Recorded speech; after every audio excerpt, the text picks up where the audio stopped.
Assalaamu calaykum. Magacaygu waa Axmed Xasan. Waxaan ka shaqeeyaa Somali Community Resettlement Service. Programmada aan hayno waxaa ka mid ah program la dhaho Adult Vulnerable oo ah dadka nugul ayuu caawin doonaa. Tababar ayaan bixinaa.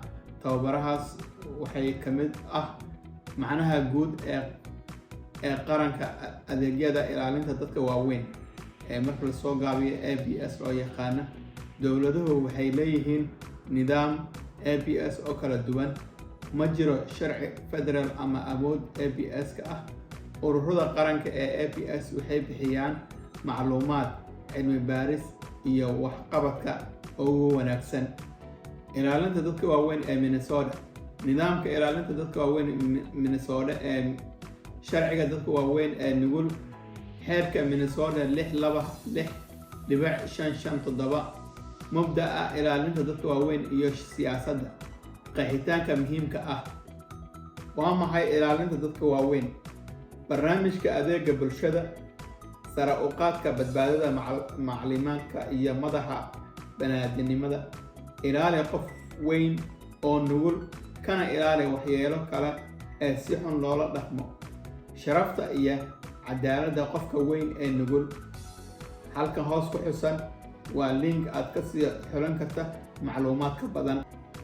Nidaamka ilaalinta dadka waaweyn ee nugul Minnesota. Nidaamka ilaalinta dadka waaweyn ee Minnesota. Gobolka waa la maamulaa, gobolka waa la taageeraa.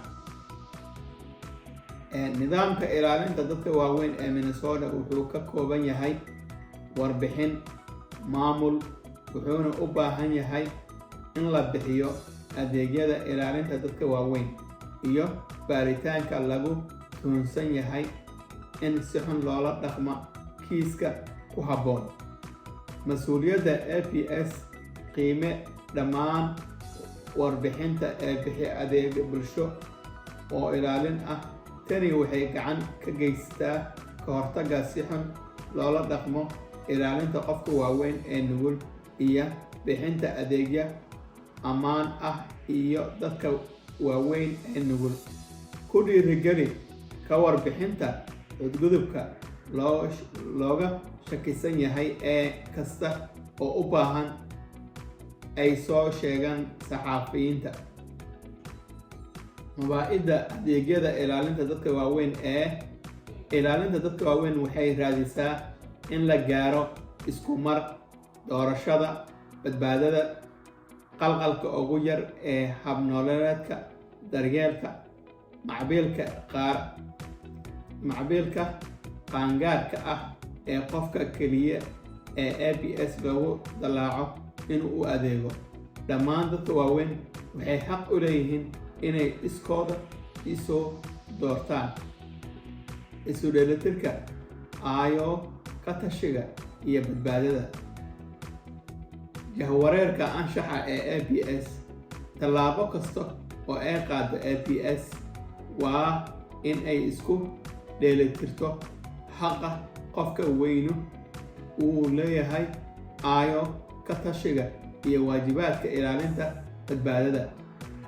Aayo ka tashi badbaadada. Qaangaarka nugul. Qayb waxqabadka qof weyn oo nugul. Xeerka Minnesota 626.557 subidda 18 jir ka weyn.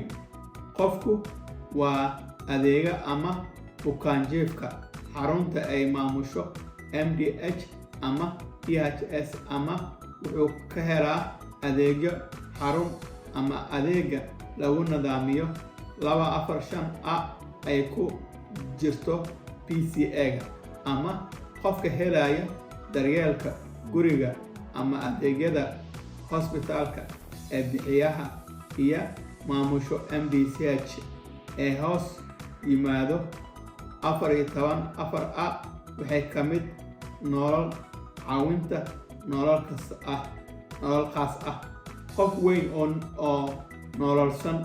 Xeerka Minnesota 626.557 18 jir ka weyn leh naafo ama naafo iyadoon loo eegaynin deegaan ama adeeg, oo sababtoo ah naafanimadu waxay leedahay karti ay ku dabooli karto baahiyaha aas-aaska ah iyo awood daciif ah oo naftiisa kaga ilaaliso si xun loola dhaqmo. Qeexitaanada dhaqan xumada dadka waaweyn ee nugul. Xeerka Minnesota 626.5572 xadgudub jireed, xadgudubka galmada, xadgudub shuruuceed, dayacda daryeelka bixiyaha. Qeexidda daryeel bixiyaha waa 5.4 isdayacaad, ka faa'iidaysiga maaliyadeed sida lacagta oo looga faa'iidaysan karo dadka waaweyn. Hay'adda baadhitaanka hoggaanka LIA ABS MDH shatiga DHS. LIA waa wakaaladda maamulka aasaasiga ah ee ka mas'uulka ka jawaabista warbixinada waxaa loo gudbiyay MARC oo ah MARA. Saamaynta dabeecadda baarista bandhigga ee bilowga ah iyo tan u dambaysa. LAS-ta waxay sameyn baaritaano iyo ka hortag waa heerka. Wariyaal loo egmaday iyo kuwa iskaa wax u qabso ah. Wariyaasha loo egmaday xirfadle ama wakiil, adeegyada bulshada, dhaqangelinta sharciga, waxbarashada, daryeelka dadka waaweyn ee nugul, baaraha caafimaadka, haysta guddiga caafimaadka ee hoos yimaado 214.1, shaqaale MDH ah ama xarun adeega shati u haysto DHS-ka, bixiyaha diiwaangelinta ee MA-ga. Wariyaasha iskaa wax u qabso qof kasta oo kale. Su'aal: goorma ayay tahay in wariyaasha loo egmaday ay soo sheegaan si xun loola dhaqmay? Xarunta warbixinta xadgudubka dadka waaweyn ee Minnesota ee marka la soo gaabiyo loo yaqaana MARC. Maxaa MARC qabtaa? Muxuu MARC qaban? Warbixinta MARC iyo habka. Waa maxay MARC? 24 saac ka warbixinta iyo habaynta. Ka warbixinta shabakadda ee wariyaasha la magacaabay, doorbiday. Ka warbixinta telefoonka ee wariyaasha, tabaruc ama wac 911 ka hor intaadan sameynin warbixinta MARC. Haddii jawaab degdeg ah looga baahan yahay booliiska, dab-damiska ama shaqaalaha caafimaadka. Muxuu sameeyaa MARC? Aqbalaa waxaa loola jeedaa ogeysiis. Muxuu MARC sameynaa?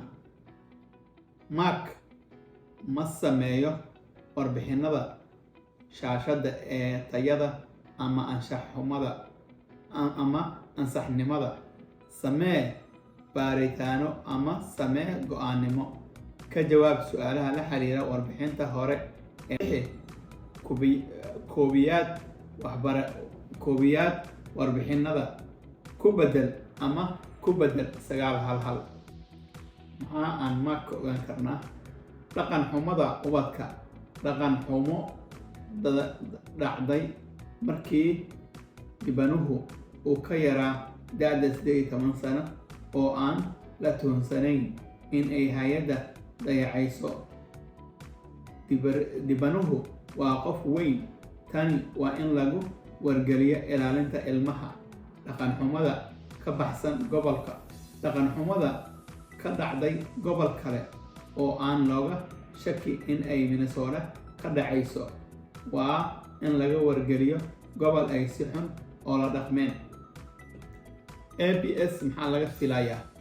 adeegyada APS iyo baaritaanka iskaa wax u qabso ama faragelin aan ikhtiyaar ahayn. khayraad dheeraadka ah Minnesota Health Information waa caawitaanka Minnesota warbixinteeda. qadka xiriirinta sare naafada hub oo Minnesota ah. ilaalinta dadka waaweyn xeerka ilaalinta dadka waaweyn ee Minnesota iyo bogga habka ee Minnesota go'aan saameynta habsan iyo tilmaamaha qalabka iyo habraaca ilaalinta dadka waaweyn.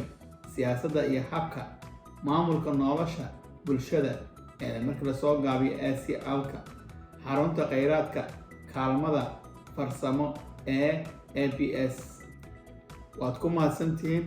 waxyaalaha aan bixino waxyaalahaas ka mid ah waxaa lambarka hoos ku xusan ama ciwaanka ah DHS-Adult Protection at State Minnesota oo ah ciwaankaas. lambarka 6547126 lambaradaas aad soo wici kartaa. bogga internetka